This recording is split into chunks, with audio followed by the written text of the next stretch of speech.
Hello friends, English ग्रामरमध्ये सगळ्यात important भाग कोणता कोणी सांगू शकेल का? माझ्या मते तो आहे टेन्सेस.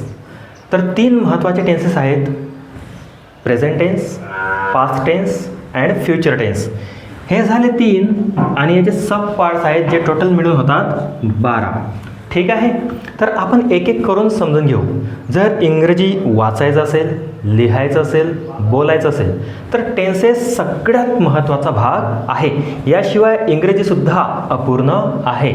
ठीक आहे, तर आपण पहिला टेन्स पाहू ज्याचं नाव आहे सिम्पल प्रेझेंट टेन्स, ज्याला मराठीत आपण म्हणू साधा वर्तमान काळ. ओके, तर मराठीत याचे सेंटेन्स किंवा शॉर्टकट होतात त, ता, तो, ते. याने त्या शब्दाची एंडिंग होईल.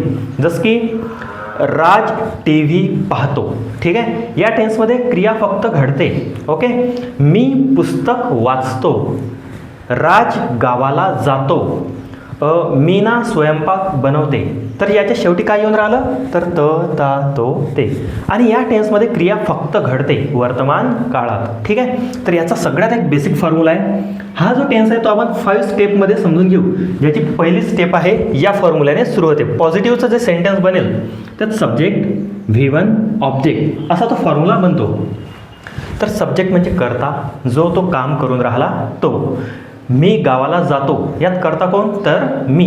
ठीक आहे, पर यात बघा सब्जेक्ट आहे राज, दुसऱ्यात आहे मीना, अमर, सुमन, रजत.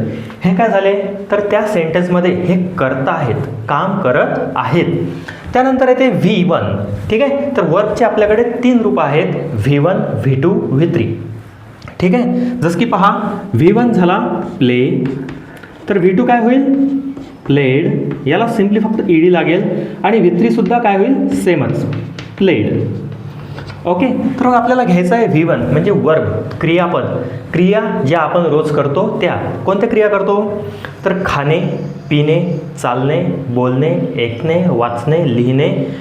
ह्या सगळ्या काय झाल्या आपल्या दैनंदिन क्रिया झाल्या, ज्यांना म्हणतात क्रियापद आणि इंग्लिशमध्ये त्याला म्हणतात वर्ब्स.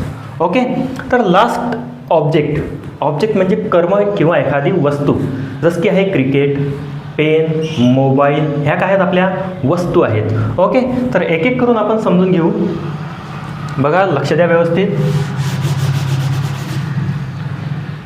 तर आता हे मराठी वाक्य आहे आणि या फॉर्म्युल्यानुसार इंग्रजीत बनवायचं आहे. तर पहिल्या वाक्यात सब्जेक्ट कोण आहे तर राज, मग मी घेतला राज.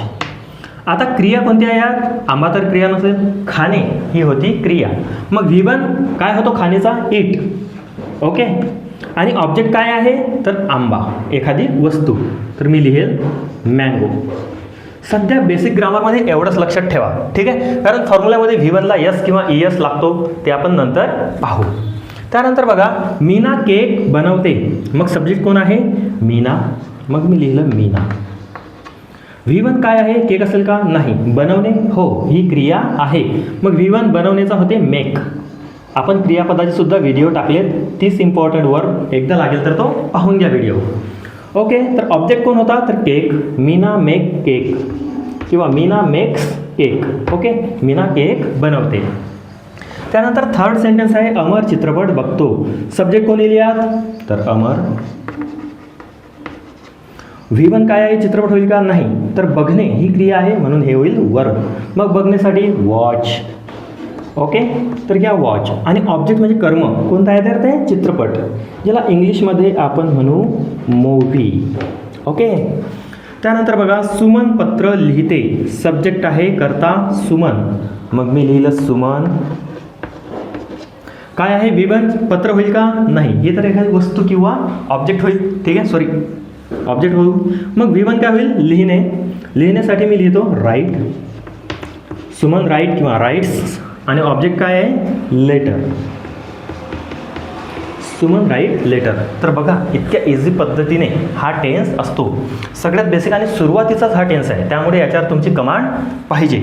तर एक शेवटचा आहे रजत क्रिकेट खेळतो. खेळण्यासाठी V1 येईल प्ले. तर याचं ॲन्सर तुम्ही मला कमेंटमध्ये सांगा. तर ही झाली आपली पहिली स्टेप. आता आपण दुसऱ्या स्टेपकडे वळू. ओके, हे लिहून घ्या.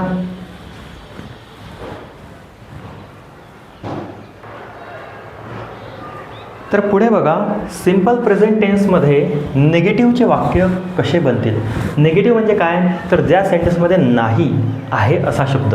जसं की बघा, नयन क्रिकेट खेळत नाही. ठीक आहे, तर या सेंटेन्समध्ये काय असेल, निगेटिव्ह क्रिया असेल. कसं पहा, याचा फॉर्म्युला पाहून घ्या. Subject do does not V1 object.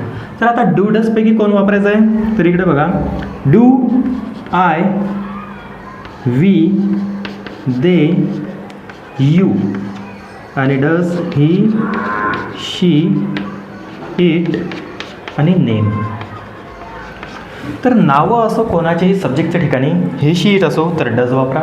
बाकी आय वी दे यू या प्रोनाऊनसाठी डू हे मॉडेलवर वापरा. तर मग बघा, आता नयन आहे, सब्जेक्ट आहे आपला नयन, तर डू डजपैकी कोण येईल, तर नेम असलं तर डज. मग नयन, तर दोनपैकी घ्यायचा आपला डज नॉट, कारण निगेटिव्ह सेंटेन्स आहे. V1 काय येईल, तर क्रिया कोणत्या आहेत, खेळणे.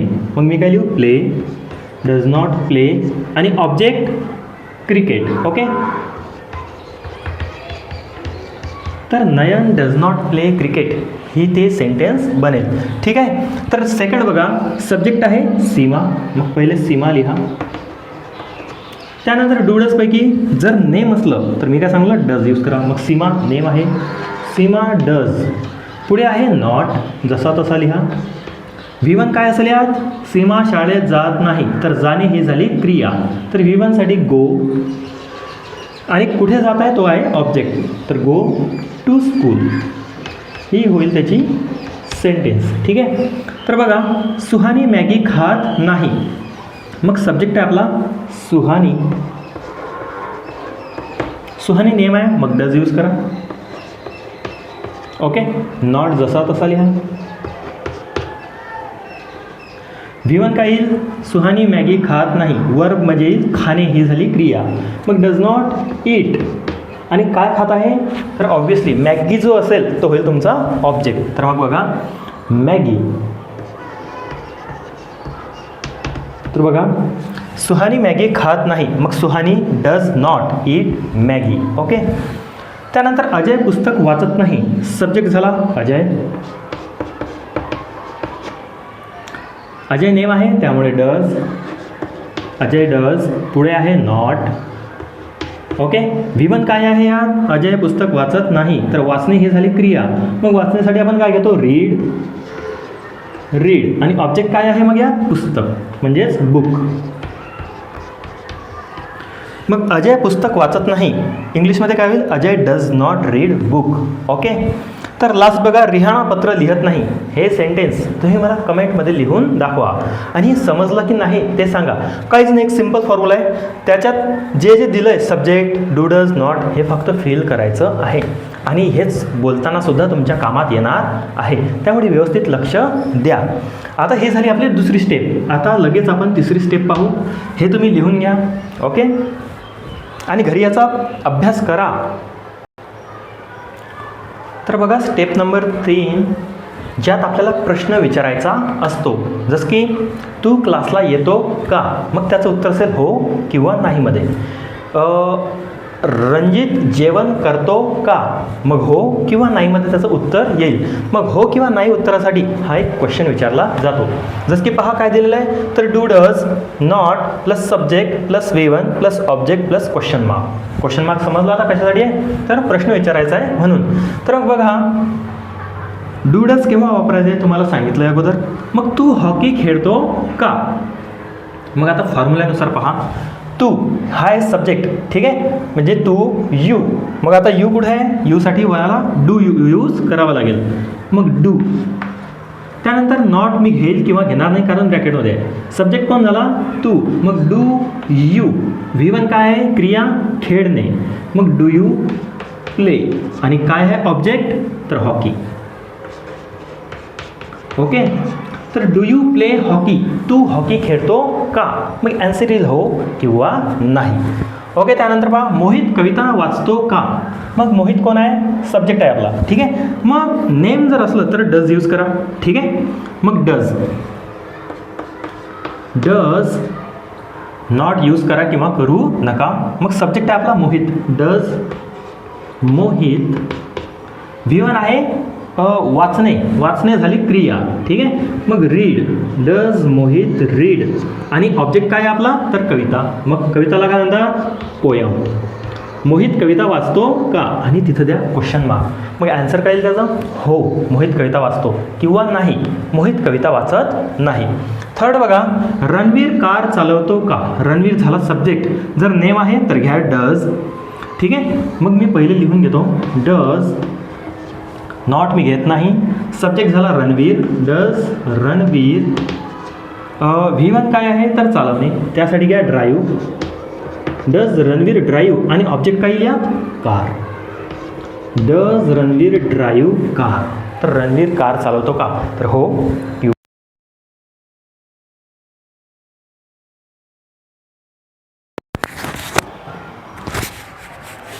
लास्ट आहे संजय आंबा खातो का. हे तुम्हाला करायचं आहे.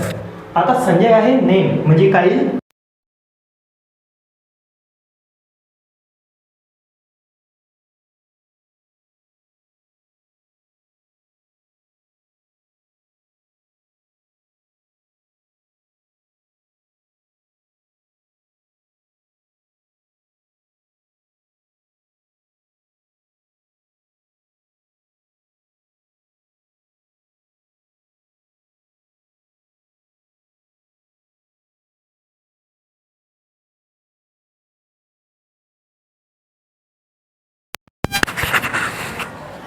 तर बघा, नितीन केव्हा क्लासला जातो, तर याचं होईल नितीन केव्हा. मग व्हेनचा शब्द येईल केव्हा, म्हणजे व्हेन. ठीक आहे. मग व्हेन डज नितीन जाण्यासाठी आहे गो. ठीक आहे. When does Nitin go to class. ठीक आहे. त्यानंतर पहा, वीर कुठे काम करतो. मग where does Veer do work. या प्रकारे तुम्ही हे लिहू शकता. तर सगळ्यात इझी असं सिम्पल प्रेझेंट टेन्स आहे. जास्त काही हार्ड आहे असं मला वाटत नाही. याची खूप प्रॅक्टिस करा आणि फॉर्म्युले लिहून ठेवा. फॉर्म्युले खूप कामाचे आहे, कारण यात फक्त वर्ब भरा, सब्जेक्ट भरा आणि तुम्हाला तो टेन्स येऊन जाईल. वेळोवेळी हा व्हिडिओ बघा, ज्यामुळे तुमची याच्यात कमांड बनेल. ठीक आहे. जर व्हिडिओ आवडला, समजला, तरच चॅनलला सबस्क्राईब करा आणि व्हिडिओला लाईक करा. ठीक आहे. तर आपण नेक्स्ट व्हिडिओमध्ये सिम्पल पास्ट टेन्स कसा असतो ते पाहू. इथं आपण थांबूया. Thank you so much.